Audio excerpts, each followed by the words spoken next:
ನಮಸ್ಕಾರ ರೈತ ಬಾಂಧವರೇ, ನಾನು ನಿಮ್ಮ ಪ್ರೀತಿಯ Basavaraj, Keran organic private limited Davanagere ವತಿಯಿಂದ ನಾವಿವತ್ತು ಬೇಲೂರ್ ಹತ್ರ ಬಿಕ್ಕೋಡು ಅನ್ನೋ ಒಂದು ಊರಲ್ಲಿದ್ದೀವಿ. ಇಲ್ಲಿ ನಾವು ಚೇತನ್ ಅನ್ನೋ ರೈತರಿಗೆ ನಮ್ಮ ಕೆರನ್ ಪ್ರಾಡಕ್ಟ್ ಅನ್ನ ಶುಂಠಿ ಬೆಳೆಗೆ ಕೊಳೆ ರೋಗಕ್ಕೋಸ್ಕರ ಕೊಟ್ಟಿದ್ದೀವಿ. ಅವ್ರೀಗ ನಮ್ದನ್ನ ಡ್ರಂಚಿಂಗ್ ಕೂಡ ಮಾಡಿದ್ದಾರೆ. ಅದರ ರಿಸಲ್ಟ್ ಕೂಡ ಇವತ್ತು ನೋಡ್ಕೊಂಡಿದ್ದಾರೆ. ಅದರ ರಿಸಲ್ಟ್ ಯಾವ ರೀತಿ ಬಂದಿದೆ, ಶುಂಠಿ ಬೆಳೆ ಯಾವ ರೀತಿ ಇದೆ ಅನ್ನೋದನ್ನ ಅವ್ರ ಮುಖಾಂತರ ನಾವು ಇವತ್ತು ಕೇಳಿ ತಿಳ್ಕೊಳ್ಳೋಣ. ಸರ್ ನಮಸ್ತೆ. ಸರ್, ಇದು ಎಷ್ಟು ಬೆಳೆ ಇದೆ, ಎಷ್ಟು ವರ್ಷದಿಂದ ನೀವು ಶುಂಠಿ ಬೆಳೀತಾ ಇದ್ದೀರಾ? ನಾನು ಶುಂಠಿನ ಒಂದು 5 ವರ್ಷದಿಂದ ಬೆಳಿತಿದ್ದೀನಿ. ತುಂಬಾ ಸಲ ಲಾಸ್ ಆಗಿತ್ತು. ಲಾಸ್ ಆದ್ರೂ ಈ ವರ್ಷ ನಾನು ನೋಡಿದ ಮಟ್ಟಿಗೆ ತುಂಬಾ ನಮ್ಮ ಗೆಳೆಯರಾದಂತ ರಮೇಶ್ ಅವರು ಕೆರನ್ ಆರ್ಗಾನಿಕ್ ಒಂದ್ಸಲ ಯೂಸ್ ಮಾಡು ಅಂತ ಹೇಳಿದ್ರು. ಅದ್ ಯೂಸ್ ಮಾಡಿದ್ಮೇಲೆ ಕೊಳೆ ರೋಗನು ಸ್ಟಾಪ್ ಆಗಿದೆ. ಅದ ಒಂದು ಡ್ರಂಚಿಂಗ್ ಒಂದು ಸ್ಪ್ರೇ ಕೊಟ್ಟಿದ್ದೆ. ಕೊಟ್ಮೇಲೆ ಚೆನ್ನಾಗಿದೆ, ಬೆಳೆನೂ ಚೆನ್ನಾಗಿದೆ, ರೋಗನು ಸ್ಟಾಪ್ ಆಗಿದೆ. ಮತ್ತೆ ಎಲ್ಲೂ ಜಾಸ್ತಿ ಕಂಡು ಬಂದಿಲ್ಲ. ಚೆನ್ನಾಗಿದೆ ಸರ್. ಇದು ಎಷ್ಟು ತಿಂಗಳದ ಸರ್ ಶುಂಠಿ? ಸರ್, ಇದು 4 ತಿಂಗಳ ಮೇಲೆ ಒಂದು 10 ಡೇಸ್ ಅಂದ್ರೆ 120 ಡೇಸ್ ಆಗಿದೆ. 120 ಡೇಸ್ಗೆ ಇನ್ನೂ ಒಂದು 10 ಡೇಸ್ ಬರ್ಬೇಕು. ಇದು ನಿಮಗೆ ಕೊಳೆ ರೋಗ ಈ ಶುಂಠಿ ಬೆಳೆ ಒಳಗ ಎಷ್ಟು ದಿನದ ಹಿಂದೆ ಕಾಣಿಸ್ಕೊಂಡಿತ್ತು? ಸರ್, ನನಗೆ ಶುಂಠಿ ಹಾಕಿ ಒಂದು 60 ಡೇಸ್ಗೆ ಕಾಣಿಸ್ಕೊಳ್ತು. ಅದಾದ್ಮೇಲೆ ನಾನು ನಿಮ್ಗೆ ಕಾಂಟ್ಯಾಕ್ಟ್ ಮಾಡಿ ಒಂದು 10 ಡೇಸ್ ಆದ್ಮೇಲೆ ಒಂದು ಡ್ರಂಚಿಂಗ್ ಕೊಟ್ಮೇಲೆ ಶುಂಠಿಲಿ ಕೊಳೆ ರೋಗ ಸ್ಟಾಪ್ ಆಗಿದೆ. ಮತ್ತೆ ಎಲ್ಲ ಸ್ಪ್ರೆಡ್ ಆಗಿಲ್ಲ.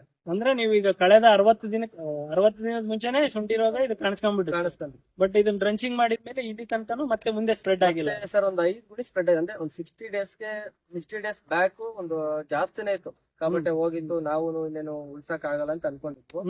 ನಿಮ್ಮನ್ನ ಕಾಂಟ್ಯಾಕ್ಟ್ ಮಾಡಿ ಕೆರನ್ ಆರ್ಗಾನಿಕ್ ಯೂಸ್ ಮಾಡಿದ್ಮೇಲೆ ಒಂದು 10 ಗುಣಿ ಅಷ್ಟು ಜಾಸ್ತಿ ಆಗಿದೆ. ಅದ್ ಬಿಟ್ರೆ ಎಲ್ಲ ಸ್ಟಾಪ್ ಆಗಿದೆ. 10 ಗುಣಿ ಮಾತ್ರ ಸ್ವಲ್ಪ ಲೈಟ್ ಆಗಿ ಬಂದಿದೆ. 10 ಗುಣಿ ಜಾಸ್ತಿ ಆಗಿದೆ. ಅಂದ್ರೆ ಅದು ನಮ್ಮ ಇಂದಾನೆ ಜಾಸ್ತಿ ಆಗಿದ್ದು. ಅದನ್ನ ಟಚ್ ಮಾಡ್ಬಿಟ್ಟು ಕೆಲಸ ಮಾಡ್ಸಿದ್ರಿಂದ ಕಳೆ ತೆಗಿಯೋದ್ರಿಂದ ಮತ್ತೆ ಸ್ಪ್ರೆಡ್ ಆಯ್ತು. ಮತ್ತೆ ಇವಾಗ ಸ್ಟಾಪ್ ಆಗಿದೆ. ಮತ್ತೆ ಅವಾಗ ತೊಂದರೆ ಸ್ಟಾಪ್ ಆಗಿದೆ. ಇಲ್ಲಿ ಕೊಳೆ ಬಂದಿರೋ ಜಾಗನ ಒಂದ್ಸಲ ನಿಮಗೆ ತೋರಿಸ್ತೀವಿ, ಯಾವ ರೀತಿ ಅದು ಸ್ಪ್ರೆಡ್ಡಿಂಗ್ ಕಂಟ್ರೋಲ್ ಆಗಿದೆ. ಮತ್ತೆ ಅದ್ರ ಜೊತೆಗೆ ಈಗ ಕೊಳೆ ರೋಗಕ್ಕೆ ಡ್ರಂಚಿಂಗ್ ಮತ್ತೆ ಸ್ಪ್ರೇಗಳನ್ನ ಮಾಡಿದಾಗ ಬಹಳ ಜನರ ತಲೆಯಲ್ಲಿ ಒಂದಿರುತ್ತೆ, ಏನು ಅಂದ್ರೆ ಕೊಳೆ ರೋಗಕ್ಕೆ ನಾವು ಜಾಸ್ತಿ ಕಾನ್ಸಂಟ್ರೇಟ್ ಆಗಿ ವರ್ಕ್ ಮಾಡೋದ್ರಿಂದ ಬೆಳೆ ಕುಗ್ಗುತ್ತೆ ಅನ್ನೋದು ಒಂದು ತಲೆಗಿರುತ್ತೆ. ಬಟ್ ಇಲ್ಲಿ ಶುಂಠಿನ ನೀವು ನೋಡಿದಾಗ ಯಾವುದೇ ರೀತಿಯ ಶುಂಠಿ ಬೆಳೆಯಲ್ಲಿ ಬದಲಾವಣೆಗಳು ಇನ್ನೂ ಚೆನ್ನಾಗಿದೆ ಹೊರತು ಯಾವುದೇ ರೀತಿ ಬೆಳೆ ಕುಗ್ಗಿಲ್ಲ. ಅದನ್ನು ಕೂಡ ಒಂದ್ಸಲ ಬೆಳೆ ನೀವು ನೋಡ್ಬೋದು. ಎಲ್ಲಾ ಕಡೆ ಯಾವ ರೀತಿ ತುಂಬಾ ಚೆನ್ನಾಗಿ ಬಂದಿದೆ ಶುಂಠಿ ಬೆಳೆ ಅನ್ನೋದನ್ನು.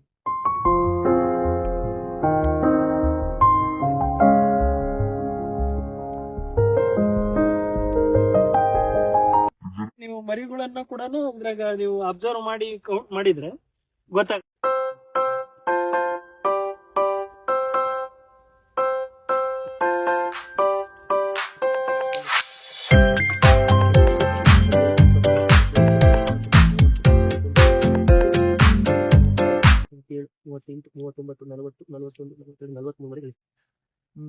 ಇಲ್ಲಿ ನೀವು ಗಮನಿಸಬಹುದು, ರೋಗ ಕಂಟ್ರೋಲ್ ಆಗೋದ್ರ ಜೊತೆಗೆ ಇವರು ಶುಂಠಿ ಒಳಗೂ ಕೂಡ ಒಂದು ಇಲ್ಲಿ 43 ಮರಿ ತನಕನೂ ಬಂದಿದೆ. ಎವರೇಜ್ ಒಂದು ಇದಾವೆ, ಒಂದು 30+ ಇದಾವೆ, ಕೆಲವೊಂದ್ರಲ್ಲಿ 41 ಇದಾವೆ. ಸರ್, ಈಗ ಇದನ್ನ ನೀವು ಮರಿಗಳು ಕೌಂಟ್ ಮಾಡಿದ್ರಿ, ಹೌದ್ರಾ? ಇದ್ರ ಬಗ್ಗೆ ನಿಮಗೆ ಏನ್ ಅನ್ಸುತ್ತೆ? ರೈತರಿಗೆ, ಬೇರೆ ರೈತರಿಗೆ ಕೆರನ್ ಆರ್ಗಾನಿಕ್ ಯೂಸ್ ಮಾಡಿದ್ಮೇಲೆ ಮರಿಗಳು ಜಾಸ್ತಿ ಆಯ್ತು, ಶುಂಠಿನೂ ಚೆನ್ನಾಗಿದೆ. ನಾವು ಲಾಸ್ಟ್ ಟೈಮ್ ಅದ್ರ ಹೋಗೋದು ನೋಡಿದ್ಮೇಲೆ ಇದು ಎಲ್ಲ ಸ್ಟಾಪ್ ಮಾಡ್ಬಿಡೋಣ ಅಂತ ಅನ್ಕೊಂಡಿದ್ವು. ಇನ್ಮೇಲೆ ಇನ್ನೇನ್ ಮಾಡೋದು ವೇಸ್ಟ್ ಅಂತ ಹೇಳ್ಬಿಟ್ಟು ಸ್ಟಾಪ್ ಮಾಡಕ್ ಇದ್ವು. ನಿಮ್ಮನ್ನ ಕಾಂಟ್ಯಾಕ್ಟ್ ಮಾಡಿದ್ಮೇಲೆ ಇಲ್ಲ ಮಾಡಕ್ ನಮ್ಗೊಂದು ಖುಷಿ ಆಗ್ತದೆ. ಚೆನ್ನಾಗಿದೆ ಸರ್, ತೊಂದ್ರೆ ಇಲ್ಲ. ಈಗ ನೀವು ಕೊಳೆ ರೋಗ ಬಂದೈತಿ ಅಂತ ಯಾವ್ದೇ ರೀತಿ ನಿರ್ಲಕ್ಷ್ಯ ಮಾಡಿ ಬಿಟ್ಬಿಡೋಣ ಪ್ಲಾಟ್ ಆತರ ಬಿಟ್ಬಿಡೋಣ ಅಂತ ಅನ್ಕೊಂಡಿದ್ವು. ಆಮೇಲೆ ನಿಮ್ಮನ್ನ ಕಾಂಟ್ಯಾಕ್ಟ್ ಮಾಡಿದ್ಮೇಲೆ ನೀವೊಂದು ಟ್ರಂಚಿಂಗ್ ಕೊಟ್ಮೇಲೆ ಮತ್ತೆ ನಮ್ಗೆ ಖರ್ಚು ಮಾಡೋದಕ್ಕೂ ಸ್ವಲ್ಪ ಖುಷಿ ಆಗ್ತಿದೆ. ಪರವಾಗಿಲ್ಲ, ನಿಮ್ಮನ್ನ ಕಾಂಟ್ಯಾಕ್ಟ್ ಮಾಡಿದ್ಮೇಲೆ ಟ್ರಂಚಿಂಗ್ ಮಾಡಿದ್ವು ಅಷ್ಟೇ. ಅದ್ ಬಿಟ್ಟು ಒಂದು ಸ್ಪ್ರೇ ಮಾಡಿದ್ವಿ. ಈ 2 months ಇಂದ ಬೇರೆ ಏನು ಮಾಡಿಲ್ಲ, ಗೊಬ್ಬರನು ಹಾಕಿಲ್ಲ. ಚೆನ್ನಾಗಿದೆ. ಅಂದ್ರೆ ಈಗ ನೀವು ಮಾಡಿರೋ ಕೆಲಸಕ್ಕೆ ನಿಮಗೆ ಪ್ರತಿಫಲ ಇಲ್ಲ ಸರ್, ಖುಷಿ ಆಗ್ತದೆ. ಖುಷಿ ಆಗ್ತದೆ.